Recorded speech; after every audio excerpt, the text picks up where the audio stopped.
आप क्या समझते हैं कि अब ये जिस तरह से हुकूमत है, कभी पीपल्स पार्टी से मुलाकातें होती हैं, तय होता है, पीपल्स पार्टी इस हुकूमत का हिस्सा है, ये अंदर खाते चीज़ें चल रही हैं, क्या है पीपल्स बजट के पार्टी ऊपर? भी वही तरीका कार है, उत्तो तो रोला पाई जाओ, थलो कम बढ़ाई जाओ। हाँ। यानी मसला ये है, देखे ना, ये प्रॉब्लम है हमारी सियासत का।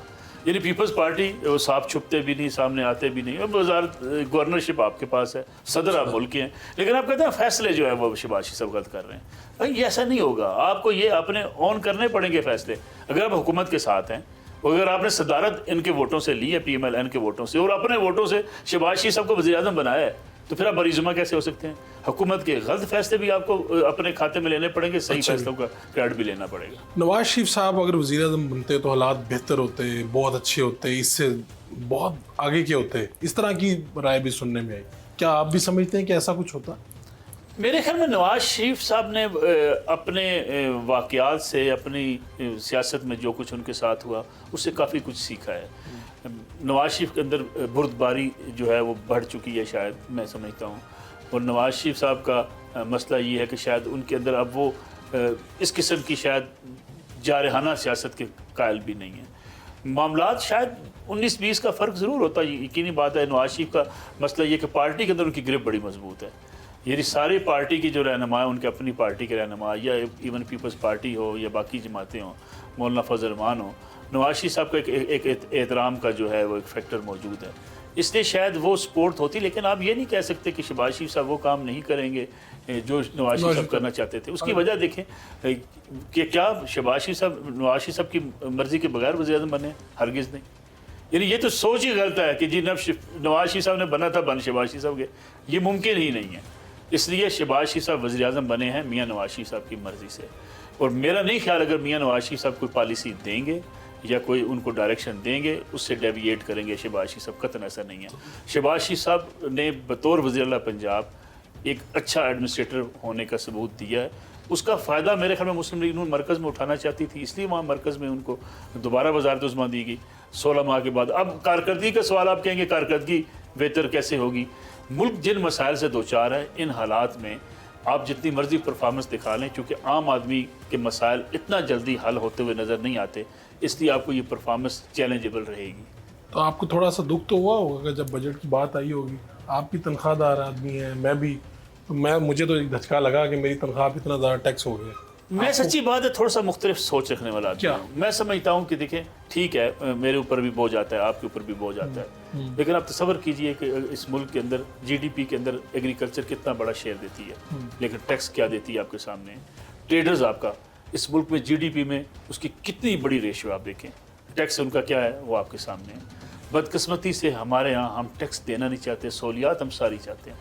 गाँव के एक फ़र्द में भी, आपने भी जाके देहाती आदमी आप इलेक्शन देखते हैं, गांव के एक डेरे पे रहने वाला आदमी कहता है मेरे घर बिजली लगा के दोगे वोट देंगे। वो बिजली चाहता है, वो खंभा चाहता है, वो ट्रांसफार्मर चाहता है, टैक्स नहीं देना चाहता। इसी तरीके से दूर दराज के पहाड़ों में, ये कश्मीर में हमारे दोस्त बड़ा एहतिजाज करते हैं। आप मुझे बताइए, आप कश्मीर जाते हैं, दूर पहाड़ों के ऊपर स्कूल्स हैं, दूर पहाड़ों के ऊपर आप चले जाए, बिजली के खंभे हैं, ट्रांसफार्मर्स हैं, ट्रांसमिशन लाइन्स हैं, वहाँ पर सारी सहूलियात हम लेना चाहते हैं। घर घर हम गैस लेना चाहते हैं, लेकिन रियासत को नहीं देना चाहते। इसलिए पाकिस्तान में बदकिस्मती से अवाम अमीर है, रियासत गरीब है। और जिन मुल्कों में रियासत गरीब होती है, वहाँ फिर बहुत से लोग पेसरे होते हैं। अगर सारे लोग टैक्स देना शुरू कर दें, तो मेरे ख्याल में आपकी और मेरी आमदन के ऊपर जो टैक्स है ये कम हो जाए। आप कह रहे हैं ये कड़े फैसले लेने चाहिए और बिल्कुल दुरुस्त हुकूमत ले रही है। हमारे यहाँ असल में ये हुआ है कि ये सारे फैसले सियासत की नज़र हो गए। आपके डैम सियासत की नज़र हो गए, आपकी टैक्स रिफॉर्म सियासत की नज़र हो गए, आपके निजकारी के फैसले सियासत की नज़र हो गए, आपके इदारों को ठीक करने के फैसले सियासत की नज़र हो गए, पुलिस रिफॉर्म सियासत की नज़र होगी। जब एक देखिए तसव्वुर कीजिए, आप खुद वाकिफ़ हैं, आप लोग इसको मानते नहीं, PTI हो, PMLN हो, पीपल्स पार्टी हो, कितने MNAs ऐसे हैं जिनके पास कोई बंदा चला जाए कि आपके वोटर में हूँ, मेरा भाई चोरी में पकड़ा गया, छुड़वा के दो, नहीं छुड़वाते होंगे? मुझे बताइए, कोई है? शायद ही कोई, आपको शायद कोई नाम याद, मुश्किल से डाकू तक छुड़वाने के लिए आपका MNA MP पहुंच जाता है। ये कंप्रोमाइज सियासत है, इस हद तक कंप्रोमाइज्ड है कि अब मंशियात फरोश पकड़ा जाता है। बंदे के 2000 वोट होते हैं, वो चला जाता है अपने PTI के या PMLN के या पीपल्स पार्टी के MNA के पास, बंदा छुड़वा के दे, छुड़वाना पड़ता है उसको, इसलिए कि उसको अगले इलेक्शन में हारने का खौफ है। ये कुछ सोचना पड़ेगा। ये सियासी निज़ाम तो बोसीदा हो चुका है। या तो ये तय करना पड़ेगा इलेक्शन हारें जीतें, असूलों के ऊपर सियासत होगी, जो फिलहाल तो नहीं है। जिसके बारे में अगर आप कहें खुशफहमी हो सकती है, लेकिन कोई मुझे बताइए KPK के अंदर क्या होता है? खान साहब की हुकूमत थी, लोग बिजली चोरी करते थे, पकड़े जाते थे, पता चलता था फलां MPA साहब ने जो है उनकी सरपरस्ती कर रहे हैं, छोड़ने पड़ते थे। पुलिस फोर्स देने को तैयार नहीं होती थी वाबड़ा के एहलकारों को, वहाँ की KPK की हुकूमत, इसलिए कि वहाँ चोरी उनको सूट करती है। उनके वोटर्स बिजली चोरी करते हैं, उनको क्यों नहीं सपोर्ट करेंगे? इंटीरियर सिंध देख लें, इंटीरियर पंजाब देख लें, इंटीरियर बलूचिस्तान देख लें। जब एक बन्नू ग्रिड स्टेशन की नेशनल असम्बली के रिकॉर्ड के ऊपर है, सेक्रेटरी एनर्जी ने रिपोर्ट पेश की, एक ग्रिड स्टेशन के ऊपर 5 अरब की चोरी, 5 बिलियन की चोरी। जिस मुल्क में 500 अरब की चोरी होती है बिजली, आप मुझे बताइए 500 अरब चोरी के निकाले ना, बिल नीचे आ जाएंगे। प्रॉब्लम इस मुल्क का ये है कि पॉलिटिकल निज़ाम पोसीदा हो चुका है। इसको ठीक करने के लिए जो आएगा वो इलेक्शन हार जाएगा। तो किसी को आगे इलेक्शन हारना है, फिर आगे इसको ठीक करना है। मैं समझता हूँ मुस्लिम लीग नवाज के पास ये मौका है ये कि वो इलेक्शन हारती है हार जाए। शहबाज शरीफ के पास कि ये मौका है, वोट मिलते हैं नहीं मिलते ना मिलें, एक दफ़ा वो तय कर दें, अगर किसी के ज़िम्मे टैक्स बनता है वो टैक्स देगा, अगर कहीं बिजली चोरी होती है उस बिजली चोरी को रोक दें, अगर कहीं मनशियात फरोशों के अड्डे हैं उनको एलिमिनेट कर दें सोसाइटी से। सऊदी अरब में हो सकता है, UAE में हो सकता है, कतर में हो सकता है, यमन में हो सकता है, हमारे यहाँ क्यों नहीं हो सकता? लोग कहते हैं जी वहाँ बादशाह आता है। लोग एक सवाल करते हैं कि वहाँ कौन सा इलेक्शन होता है? वो भाई चले आप भी के ऊपर इल्ज़ाम है ना कि आप भी इलेक्शन के नतीजे में नहीं आए। मैं मिसाल दे रहा हूँ आपको। वो कहते हैं जी आप फॉर्म 47 से आए, आगे आप, अब आप बैठे हुए हैं, ना कोई आपको हटा सकता है। कम से कम ये फैसले कर दें सियासत के ऊपर। इलेक्शन किसी ने नहीं मानना। मैं एक बात बता दूं आपको, कल इलेक्शन हो जाए, PTI आ जाएगी, अगर उसको PTI को सीटें मिलने 100 कहेंगे हमारी 200 थी 200 देगी। PMLN आ जाएगी, वो कहेगी हमारी ना अभी क्या सोच है?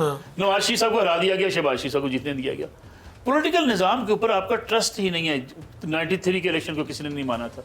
आप मुझे बताएं 2013 के इलेक्शन को इमरान खान साहब ने माना था? नहीं माना था। 2018 के इलेक्शन को मौलाना फजल रहमान ने, नून लीग ने, पीपल्स पार्टी ने माना था? नहीं माना था। 2024 को PTI नहीं मानती, मानना तो किसी ने है ही नहीं। इसलिए तो काम तो कर जाएं, जो आपके काम कर जाएं और बड़े फैसले कर दें। ये निजकारी वाले फैसले कर दें। ये PI ये मुझे नहीं चाहिए, आपको नहीं चाहिए, जो हमारे बच्चों का जो है वो गरीब आदमी का खून निचोड़ के अगर वहाँ आपने पैसे देने हैं बंद कर दें। ये रेलवे आपने क्या करनी है अगर आपको बच्चों का खून निचोड़ के आपने पैसे देने हैं? और हम सुनते आ रहे हैं, आपको भी याद है, 25 साल से सुन रहे हैं, 30 साल से, ये खून निचोड़ने वाले इदारे बेच दिए जाएंगे। वो बेच दो भाई, कब बेचोगे? मेरे ख्याल अब आपकी बात पूरी होने वाली है, सब बिक रहे हैं। बेच देने चाहिए। मुझे, मैं बताऊं आपको, इमरान खान साहब देखें कुछ चीज़ों पे ना PTI के लोग हमारे सुनने को तैयार नहीं होते, क्योंकि डायलॉग उनके पास हो नहीं सकता।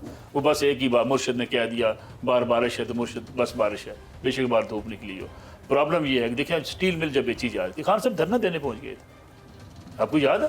कराची में धरना दिया स्टील मिल के बाहर कि मैं नहीं बेचने दूंगा। वो भाई एक तरफ कहते हो ये स्टील मिल नुकसान में जा रही है, इस मुल्क के खजाने पे बोझ है, दूसरी तरफ कहते चंद लोगों को खुश करने के लिए आप धरना देने चले जाते हैं। जरदारी साहब PIA को टर्किश एयरलाइन के साथ एक डील कर रहे थे, आपको याद होगा। सारी सियासी जमातें जरदारी साहब के खिलाफ होगी। हमें इतने छोटे ज़हन के लोग हैं, सच्ची बात है, हम चंद वोटों की खातर, चंद सपोर्टर्स की खातर और अपनी पॉपुलैरिटी की खातर मुल्क का बेड़ा गर्क कर देते हैं। मलिक साहब, आपका बहुत बहुत शुक्रिया, आपने वक्त दिया।